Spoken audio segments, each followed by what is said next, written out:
Hello, Professor Toybox here, along with Sorcerer's Apprentice Mickey, and we're back in my Fantasia toy box for our next episode of Toybox Tutorials. 2 episodes ago, I set up a simple collection quest using the collectible tracker, and Mickey's goal is to collect the ingredients needed to break an evil spell that's been placed on the Magician's Castle by an enemy. And I'm using the mushroom collectible for the ingredients. And now I want to scatter these around the toy box in a somewhat random manner so that it's different each time I play it and it isn't so predictable. Last time we looked at the random object spawner and I noted that it doesn't work very well for this purpose. The collectibles that it spawns don't show up on the radar in the lower left corner, and in fact the collectible tracker doesn't recognize them at all. But there's another way to do this, and that is to use a randomizer. And that's our topic for today's lesson. You'll find this toy in the Creativitoys drawer. The randomizer allows you to cause events to happen randomly. You can connect up to 10 different toys to it, and when the randomizer is invoked, it'll randomly choose one of those 10 toys and send a signal to it. And so let's place one up here. And I've already placed 5 replayers. That's what I'm going to use to put down my collectibles. And I'm going to use the randomizer to pick one of those randomly. And as I said, you can connect up to 10 different toys to this, but I'm just going to use 5 for purposes of speed here. And I'll show you that you don't have to have all 5 or all 10 connected. So let's start first, though, by looking at the randomizer. And I think what we're going to do is I'm going to use the dynamic trigger, which is connected to our mission giver as the toy that invokes our randomizer. And so on the dynamic trigger over here, this is the one that will start the mission. I'm going to open the logic menu, do a new logic connection when entered by player any. And I'll come over to the randomizer and we'll look at the behaviors for this toy first, because I think that'll make more sense. So when we connect this to the randomizer, you'll notice there's only one behavior, and it's called action. And so when you invoke this toy, there's only one thing you can have it do, and that is to make a random selection. And so I'm going to press action. And when you do that, what's going to happen is this toy is going to broadcast a trigger signal. And we'll look at those next. So under the new logic connection on the randomizer, you'll note there are 10 random trigger signals that this can broadcast. And so when we invoke this toy with the action behavior, it's going to select one of these signals randomly, and it'll send that signal to whatever toy is connected to it. And so, again, it'll pick one of these 10 signals randomly. Under the properties, there are some sliders associated with each of these random trigger signals, and by adjusting the slider, you can control the probability that a specific toy is going to be chosen by the randomizer. By default, all of these are 0, which means these sliders, these settings, aren't being used. But if you wanted to, you can set this all the way up to 10. I could set this, for example, to 5. And what this value means is that when the slider is set to 5, then that toy is 5 times more likely to be chosen than any of the other toys. And it'd be 3 times more likely to be chosen now. And so if there's a particular toy you want it to pick more than the others, you can use these sliders to help determine that. But with all of these set to 0, all of these 10 random trigger signals have an equal chance of being picked randomly. So that's what that means. And so that's the randomizer. So let's go ahead and set up the replayers. And so each replayer I'm going to have place its toy in a different location. So I'm going to step on this replayer, and I'm going to press B on my Wii U to start recording, and then step off so that I can get back into the editor. And if I come down to the Gameplay Toys drawer now, since that replayer is recording, I can start dropping collectibles. So I can put these things anywhere I want. Places that might make sense. I can put one over there. I can maybe kind of hide one behind this pillar over here, where the player's not perhaps likely to see it. And you'll notice that little flag over on the right. It's noting that the network play might be affected by the number of toys I'm scattering around the toy box, and that's fine. I'm not planning to use too many of these, and we don't have network capability anymore. I might stick one back here inside this little cave. It kind of gives the player a reason to come back to this location. I could place one out here on an island. Maybe stick it out like over here. And that's enough for now. You get the idea. So then I can step on this replayer and press B again to stop recording. And if I press A to clear, you'll notice the mushrooms disappeared from out there. And now I can step on the next replayer and start recording on that one. And with this replayer, I can put these toys in a different location.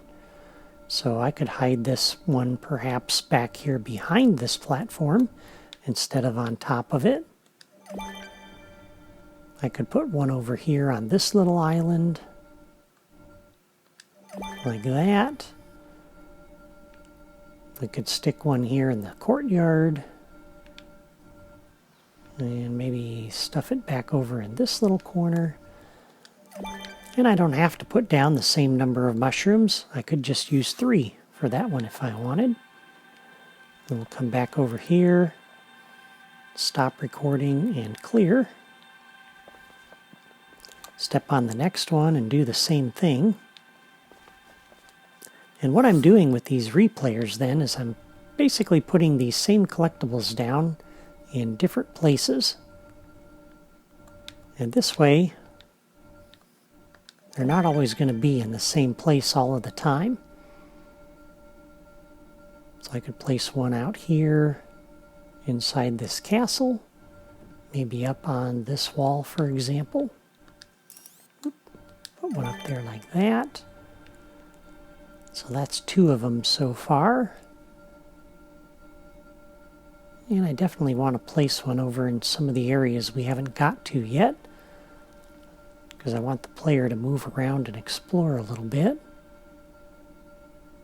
So we could place one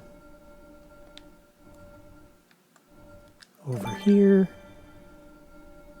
place one out over there, and so on. So you can place these as many as you want, wherever you want. I would place maybe no more than 10. I'm just using a few here for demo purposes. And again, when you place these, you want to make sure you put them in places where the player can get to them. The Sorcerer's Apprentice Mickey can't fly, so you wouldn't want to place one up here on this tower, for example, because that wouldn't make a whole lot of sense.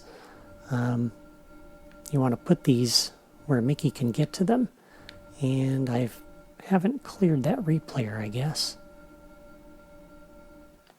Maybe there's nothing to say we can't duplicate locations with our replayers.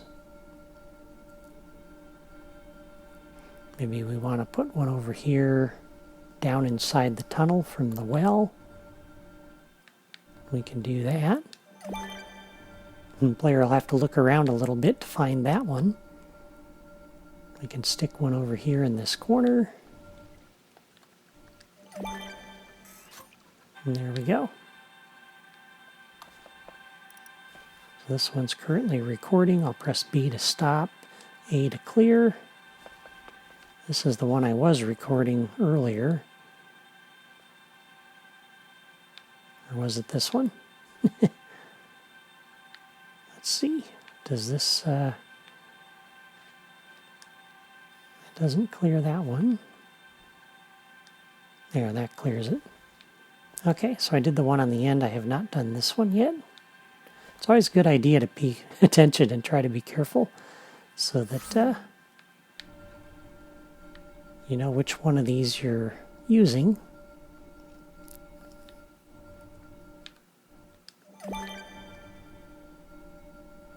put one over there. Maybe tuck one around this corner.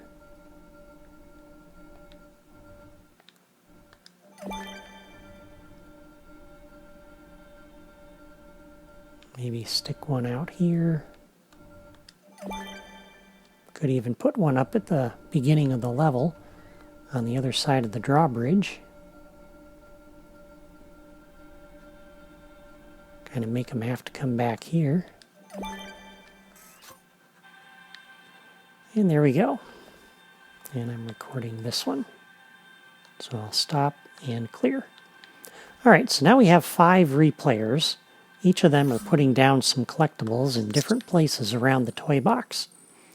And so now what we can do is hook up the trigger signals from this toy so that when it's invoked by that dynamic trigger over there, it'll invoke one of these replayers. So we're going to come into the randomizer and do a new logic connection on random trigger 1.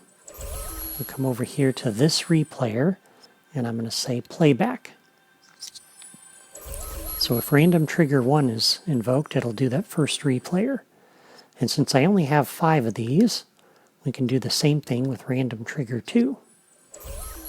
We can connect to this same replayer and do a playback. And a new logic connection, we can connect random trigger 3 to this replayer to do a playback. And the same thing with random trigger 4. So this is how you can use fewer toys. You don't have to have 10. But if you did, each of the random trigger signals would be connected to a different toy. But since we have 5, we're connecting 2 of these signals up to the same toy. And that way each of the replayers has an equal chance of being selected.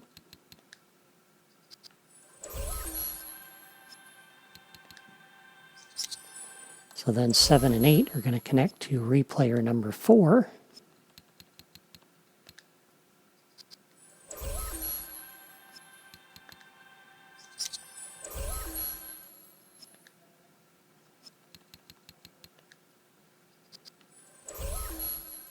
Oops, I already did that one. And cancel out of that. I meant to pick 8. There we go. That connects up to that replayer. And then 9 and 10 will connect over to the last one.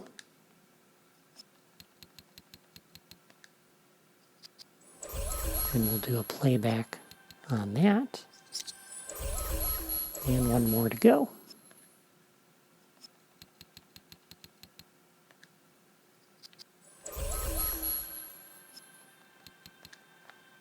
Okay, so now starting the quest is going to cause one of those replayers to be invoked, and it'll place the mushrooms from there out into the toy box.